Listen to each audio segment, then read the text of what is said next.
My girlfriend laughed after I proposed. 3 days later, she was screaming at my door. The proposal that changed everything. She laughed the moment I proposed, and 3 days later, she was screaming at my door. I thought it was over, that love had humiliated me. But what happened next? No one could have prepared me for the truth, or the healing that would follow. You never really know someone until you ask them to spend the rest of their life with you. I found that out the hard way, on what I thought would be one of the happiest nights of my life. It all started on a Thursday night, a quiet, candlelit dinner at a little Italian restaurant Claire loved. I had reserved the corner booth, ordered the wine she always picked, and tucked the velvet ring box into my coat pocket. Every heartbeat felt like a drum roll. I had played the moment in my head 100 times. I was ready. Claire looked beautiful that night. She always did. Her hair was tied back in that casual bun she wore when she didn't try too hard, but still managed to look like she stepped out of a movie scene. She wore that olive green dress I'd once told her brought out her eyes. And she smiled. God, she smiled. And I thought, this is it. After dessert, I took a deep breath and reached into my coat. Her eyes widened. She knew. I got down on one knee, right there in the booth. Not too flashy, not too loud. Just us. Claire, I began, voice shaking. These past 3 years have been the best of my life. I want to grow old with you. Will you marry me? There was a pause. A long one. Then, Claire laughed. It wasn't a gentle laugh or one of shock. It was loud, sharp, startling. The kind of laugh that stings more than it soothes. At first I smiled, trying to join in, thinking maybe she was nervous. But she kept laughing, like I'd told the most ridiculous joke. "Oh my God," she said, through giggles. "You're serious?" My heart sank. I stayed there on one knee, suddenly aware of how ridiculous I must have looked. Slowly, I stood up. My hand closed the ring box. The table had gone quiet. She was still laughing when I sat down. I don't know what to say," she said finally, wiping her eyes. "This is... wow. I didn't see this coming." "You didn't see this coming?" I asked, my voice a little cracked. "After 3 years." She looked away, the laughter dying, replaced by a strange kind of discomfort. Can we talk about this later?" she whispered. The rest of the night was a blur. I walked her home. She gave me a quick, awkward hug before slipping inside her apartment. No kiss, no goodbye. Just a closed door and a heavier silence than I'd ever known. I didn't sleep that night. My mind replayed everything. The dinner, her expression, that laugh. I told myself she was just surprised, that she'd call in the morning, that we'd talk it out. But morning came, and there was no call. There was no text. Nothing. By noon, I texted her, "Hey, I'd really like to talk. I know last night was unexpected. Let's just clear the air." No response. I waited. I called. No answer. I left a voicemail, then another. Days passed. I even stopped by her apartment. Her mailbox was full, her curtains drawn. Her friends. Silent or evasive. Something wasn't right. Claire didn't just need space. She had vanished. I began to wonder if I'd done something horribly wrong. Had I misread everything about us? Were the late-night talks, the shared dreams, the quiet mornings in bed, were they only real for me? I kept checking my phone. I barely ate. I stopped going to work, and just when I thought things couldn't get worse, 3 days after that awful night, came a sound I'll never forget. A pounding on my front door, furious, relentless, a woman's voice yelling, nearly shrieking. Open the door. It was Claire. Her eyes were wild, her hair a mess. She looked like she hadn't slept in days, and she was screaming. Claire didn't even wait for me to speak. "You humiliated me, she shouted, stepping inside without being invited. How could you do that to me? I stood there, stunned, gripping the edge of the door as it swung shut behind her. I hadn't seen or heard from her in 3 days. No calls, no texts, nothing. And now she was here, looking like a storm had dragged her in, eyes bloodshot, breathing, heavy, furious. Claire, what are you? Humiliated you. What are you talking about? I asked, still trying to catch up. You proposed to me. Out of nowhere. You ambushed me, she snapped, pacing across the room like a caged animal. You didn't ask if I was ready. You just assumed I'd say yes. You put all that pressure on me. In public. I blinked. It wasn't a public proposal. It was just us. A quiet table in a corner. It doesn't matter. It was still a proposal. A ring. A question I wasn't prepared to answer. I could feel heat rising in my chest. Claire, we've been together for 3 years. We've talked about the future. I thought you loved me. She stopped pacing and looked at me, eyes suddenly wide, trembling. I do. But that doesn't mean I'm ready to get married. You blindsided me. I wasn't prepared. I didn't even know if I was capable of doing it again. That last part hit me hard. Again? I asked. Claire turned away, silence hanging heavy between us. Her shoulders dropped. I never told you about my past, she said finally. I should have, but I was afraid. Afraid? Of what? I stepped closer. Claire, what's going on? You disappeared for 3 days. I thought something happened. I thought you were hurt. You wouldn't answer anyone. She sat down on my couch, curled up, small and defeated. I didn't know where to go. I stayed at a friend's place. I didn't tell her everything, just enough to make her let me crash there. I turned off my phone. I couldn't handle it. I felt something shift inside me. The anger faded, replaced by confusion and concern. What are you not telling me? I asked, sitting down next to her. She was quiet for a long time. Then she spoke, barely above a whisper. I was married before. A long time ago, when I was 23. It was awful. He was controlling, manipulative. I rushed into it. I thought love meant giving in, surrendering. And when it ended, badly, I swore I'd never go through that again. I stared at her, stunned. She had never mentioned anything about a marriage. Not once in 3 years. I changed cities, changed jobs, even changed my last name. I reinvented myself. You made me feel safe again. But when you proposed, I saw everything I ran from flash in front of me. The commitment, the loss of control, the pain. The room was silent except for the hum of the refrigerator and the quiet beating of 2 uncertain hearts. I laughed because I panicked, she continued, and then I left because I didn't know how to face you after. That. I didn't know if you'd understand. Claire's voice cracked on the last word. I did understand. Not fully, but enough to know she wasn't trying to hurt me. She was terrified. Still, the hurt was there, wrapped in the shock of her leaving, the way she'd shut me out. I couldn't just forget that. I wish you'd told me, I said softly. I know, she replied. I wanted to, but I kept thinking. If I just waited long enough, maybe I'd start believing I was ready. Maybe I'd stop being scared. I leaned back, closing my eyes. This wasn't the conversation I imagined after proposing. It wasn't the life I thought we were building. Claire reached out, gently took my hand. Her fingers were cold.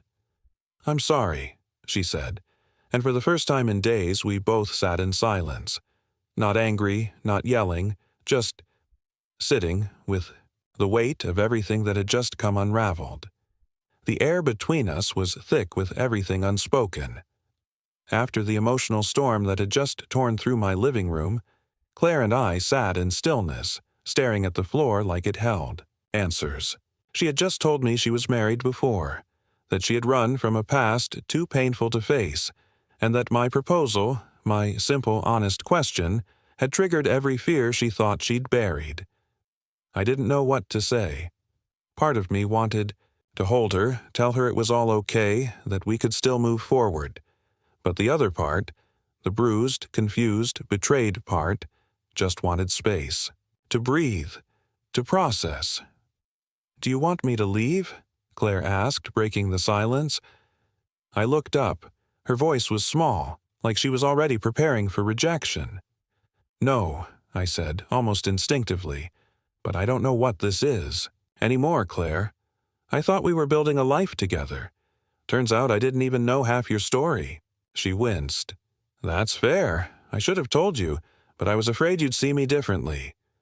I stood and walked toward the kitchen, needing to move. "You should have trusted me enough to give me the chance to decide for myself." She nodded. "You're right." After a long pause, she asked, "Can I stay here tonight? I don't want to go back to that friend's place. I don't want to be alone." I hesitated, then nodded. "You can take the bed. I'll take the couch." That night, I lay staring at the ceiling. I didn't cry. I didn't get angry. I just kept replaying everything. The dinner, the laugh, the silence, the screaming at my door. I realized how fragile everything we'd built had been, balanced on assumptions and untold stories. In the morning, Claire was gone. This time, though, she left a note. "Thank you for listening. I'll give you space now. Please don't hate me." I didn't hate her, but I didn't know how to love her anymore either. Not when I couldn't even tell where the real her began and the version I'd created in my head ended. Over the next few days, I tried to return to my normal routine. I went back to work, smiled when people asked how I was, told them Claire was traveling. I couldn't explain it to anyone, not yet. I didn't understand it myself. Then, on the third night, I got a message. It was from Claire's friend, Rachel, someone I barely knew. All it said was, "She's not okay. You should talk to her. She's spiraling." My chest tightened. I debated calling, but something told me not to. Not yet. Instead, I drove to the park where Claire and I used to walk on lazy Sunday mornings. It was cold out. The wind had a bite. But I sat there for over an hour just thinking. That's when I heard it. Footsteps. Fast. Frantic. Then a voice. "Hey!" I turned. It was Claire. Running. Breathless. Her hair uncombed, cheeks red from the cold or crying or both. "Claire!" She stopped a few feet away, eyes darting, breathing hard. "I didn't know where else to go," she said. "I thought, maybe you'd come here." I stood up slowly. "What's going on?" "I've been a mess," she said, voice shaking. I went back to therapy. I started thinking about why I ran, why I laughed, and why I keep sabotaging things that are good. I didn't say anything. I just watched her unravel in front of me, vulnerable and raw. "I don't expect you to forgive me," she went on. I need you to know I never meant to hurt you. I just didn't know how to let you love me." A long silence followed. Then I said, "And now?" She smiled faintly. "Now I'm trying to figure out how to love myself first, but I don't want to lose you in the process." For the first time since the proposal, I saw something real in her eyes. Not fear, not guilt. Hope. Claire and I stood in the cold, both, wrapped in the weight of what could have been and what might still be. Her voice was quieter now, more steady. "I know I have a lot of work to do. I don't want to jump back into this just because I'm scared to be alone. That's what I did last time. That's how I ended up married to a man who controlled everything I did. This time, I need to rebuild myself first." Her honesty shook me. It was the first time she truly laid herself bare. No laughter to deflect, no disappearing act, no screaming at my door. Just truth. Raw, uncomfortable, and necessary. I crossed my arms, mostly to fight off the chill in the air. "So, what are you saying? That we Pause? That we break up? She shook her head slowly. Not break up, but maybe step back. No labels, no pressure. I need to learn how to be okay on my own. Because if I can't love myself, how can I love you right? I took a deep breath and looked at her. Really looked at her. Her eyes were tired, yes, but also clearer than I'd seen in a long time. She wasn't running this time. She was standing still, owning her pain, her fear, her past. And part of me hated how much I still loved her. Okay, I said after a long moment. We stepped back, tears welled in her eyes. Thank you. The weeks that followed were strange. We didn't talk every day like before. No good morning texts. No late-night calls, but every Sunday, without fail, we'd meet at that same park bench. Just sit, talk, sometimes for an hour, sometimes 10 minutes. No pressure, just presence. Claire threw herself into therapy. She journaled, started painting again, something she'd stopped doing after college. She even joined a support group for women recovering from emotionally abusive relationships. And I went to therapy too. Not because Claire asked me to, but because I realized I had wounds of my own. I needed to understand why I'd ignored the warning signs, why I rushed in, why I clung so tightly to an ideal of love that didn't include making space for imperfection. During those Sundays, we talked about everything. Our childhoods, our fears, our dreams, the kind of conversations we should have had during the 3 years we were together but somehow never found time for. One day, she brought a sketchbook and handed it to me. "These are for you," she said.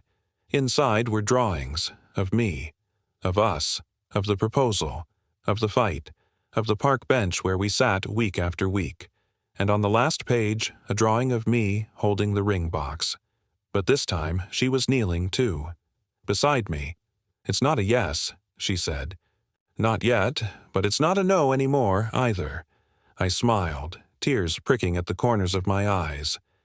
"It's something," she nodded. "It's hope." That evening, I went home and opened the drawer where I'd hidden the ring after that. Disastrous night. I didn't take it out. I didn't look at it too long. I just let it sit there. Not as a promise, but as a possibility. We weren't back together. Not officially. But we were building something. Slowly, carefully, with honesty this time, with patience, and respect for each other's scars. It wasn't the story I thought I'd be living when I got down on one knee that night at the restaurant. But maybe it was the one I needed. Sometimes love isn't about grand gestures or perfect timing. Sometimes it's about learning how to sit in the quiet, how to wait, how to rebuild, and above all, how to forgive, not just the person in front of you, but yourself. By month 2 of our new arrangement, I'd stopped checking my phone every 5 minutes. The silence that used to suffocate me after Claire left started, feeling less like emptiness and more like space. Space to think. Space to breathe. Space to become someone better than the man who once believed love meant fixing everything instantly. Claire and I still met on Sundays, and little by little, things grew lighter between us. Our conversations weren't loaded with expectations or tension anymore. We talked like 2 people who were rediscovering one another after a long storm, and every now and then there were laughs. Not the sharp, shocking kind that broke me once, but the real kind, warm and healing. She told me more about her past, how her ex-husband had slowly erased pieces of her until she couldn't recognize the woman staring back at her in the mirror, how she stayed too long out of fear, how she finally left when he crossed a line she couldn't forgive. And even after I left, she said once as we sat on the park bench wrapped in coats and scarves, I carried him around in my mind for years. Every decision I made, I asked, would he have approved? Without even realizing it, I listened. I didn't interrupt. I just let her speak. That same day, she asked me something unexpected. "What was your childhood like?" I blinked, caught off guard. Why?" "Because you always talk about the future, about being steady, about building something solid. But you never talk about where that comes from." I smiled half-heartedly. "I guess. I never had. Solid growing up. My dad left when I was 10. My mom worked 3 jobs just to keep the lights on. I promised myself I'd build something different, something that lasted." Claire nodded, thoughtful. "Maybe that's why you wanted it all, so badly." It was the first time I realized our broken pieces weren't just damaging each other, they were mirroring one another. She feared losing herself in love. I feared never having love at all. And maybe, deep down, we had both been trying to make the other person fill the gaps we hadn't filled ourselves. One Sunday, as winter began to melt into spring, Claire didn't bring her sketchbook. She brought coffee. "Come walk with me," she said. We wandered the park, talking about nothing. Squirrels, city traffic, a weird dream she'd had. It felt normal, comforting. "I think I'm getting better," she said, out of nowhere. "I still have bad days, still moments when I freeze up or second-guess everything, but I'm learning how to stay when I want to run. That's new for me." I glanced at her, letting the words settle. "I've been working on not trying to fix everything, on just letting people feel what they feel." She smiled, brushing a stray hair behind her ear. "You're doing better, too."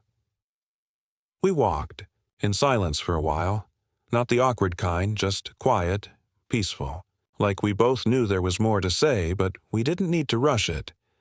When we got back to our usual bench, she turned to me.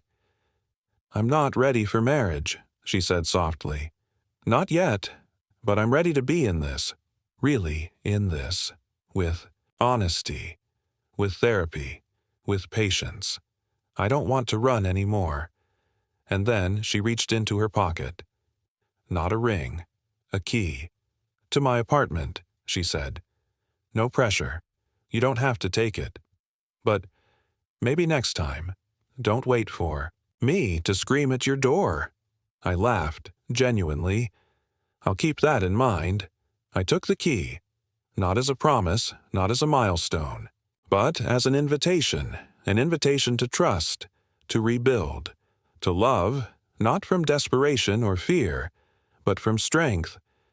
We weren't the couple that got engaged over candlelight and clinking glasses. We were something messier, something more real, and maybe that was better. Life doesn't follow a neat arc, no matter how many movies promise it does. Claire and I had found a rhythm, a new kind of closeness, not like the first time, when we pretended everything was fine and rushed toward forever like a finish line. This was slower, more fragile, but somehow stronger. Then came the setback. It was a Wednesday night. I had a key to Claire's apartment. Now, but I never used it without texting first. That night, I figured I'd surprise her, bring takeout, maybe watch one of those old black-and-white films she loved. I'd knocked, texted. No answer. So I let myself in. And I found her in the dark, curled up on the floor of her living room, trembling. She didn't see me at first.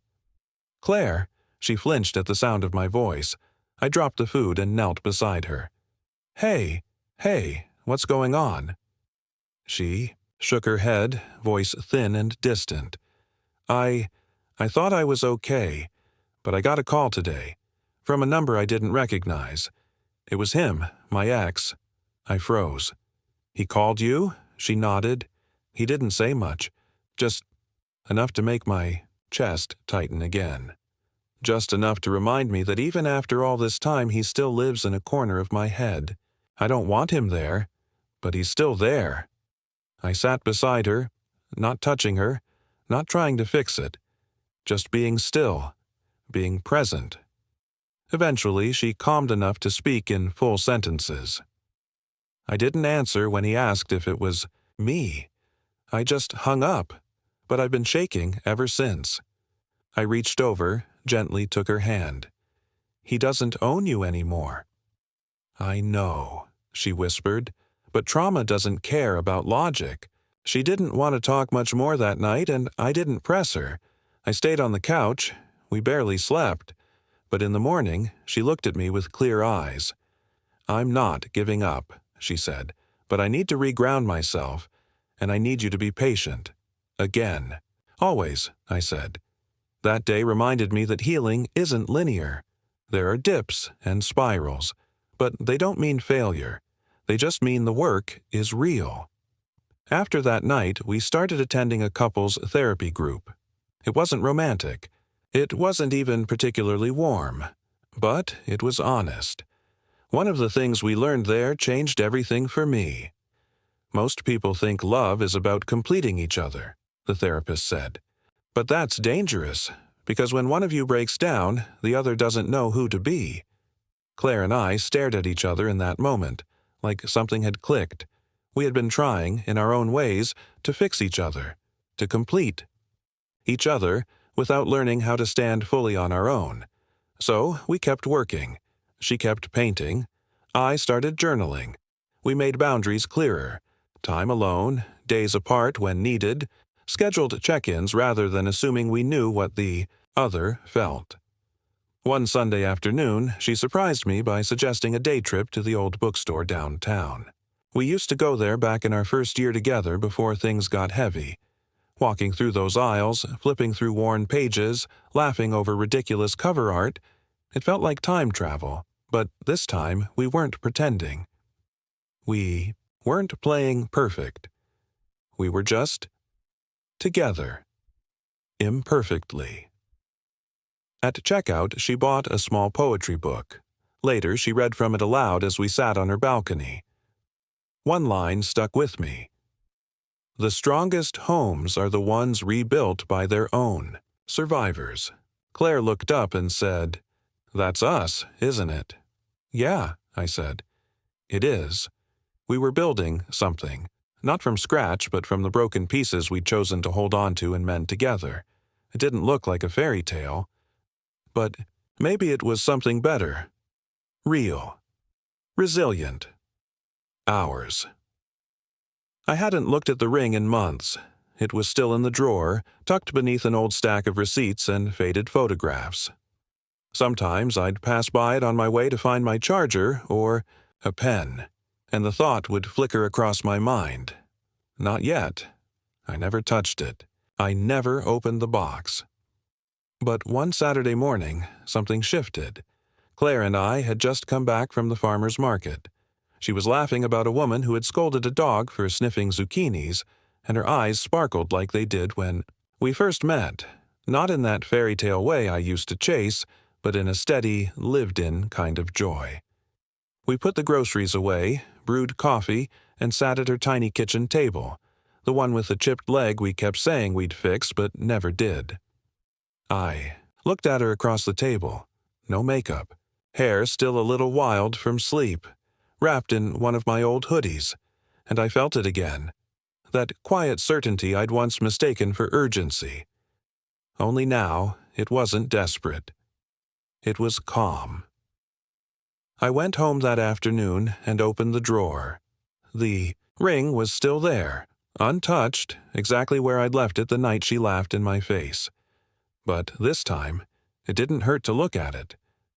That night, I invited Claire over. No agenda. Just dinner and a movie. We cooked together. Her famous pasta, my mediocre garlic bread, and while the pasta simmered, I turned off the stove and said, "I have something to show you." She looked up, curious. I reached into my jacket pocket and pulled out the ring box. She froze. "I'm not proposing," I said quickly. "Not yet. I'm not asking a question tonight. I'm sharing something with you, something I held on to." I opened the box slowly, revealing the ring. The diamond wasn't huge. The band wasn't extravagant, but it was ours. It was chosen with intention, not for show. Her hand went to her chest. "You still kept it." "I never planned to throw it away," I said, but for a while I didn't know if I'd ever be able to look at it without remembering the worst day of our relationship. She stepped closer. "And now?" she asked. "Now." I see it as a symbol, not of a question, but of everything we've survived. It reminds me of how far we've come, not just as a couple, but as people. She smiled. Tears welled up in her eyes, but they didn't spill. She reached out and gently touched the ring with her fingertips. "You're not the man who proposed to me that night," she said. "I know," I replied. "And you're not the woman who laughed." Silence fell between us, but it wasn't empty. It was full of memory, of hurt, of healing, of growth, of everything unsaid that didn't need words. Claire reached for the box, closed it gently, and handed it back. "I want you to keep it," she whispered. "Not because I'm saying no, but because I want to say yes one day. When I'm ready. When we're ready. And when we both know it's not about fixing something broken, but celebrating something rebuilt." I took the box and nodded. That night we watched the movie, but neither of us really paid attention. We sat close, legs tangled, her head resting on my chest. Every now and then she'd look up at me with that same spark, a new kind of spark. Not the fire that burns everything down, but the one you build a home around. We didn't talk about timelines. We didn't make promises we weren't sure we could keep, but we knew. We knew that what we had now was stronger than any rushed engagement or perfect moment. We had scars, yes, but they weren't ugly. They were maps of where we'd been, and guides for where we were going. And one day, whether it was months or years from now, that ring might find its way back into her hand. But this time, not because I needed her to say yes, because she wanted to.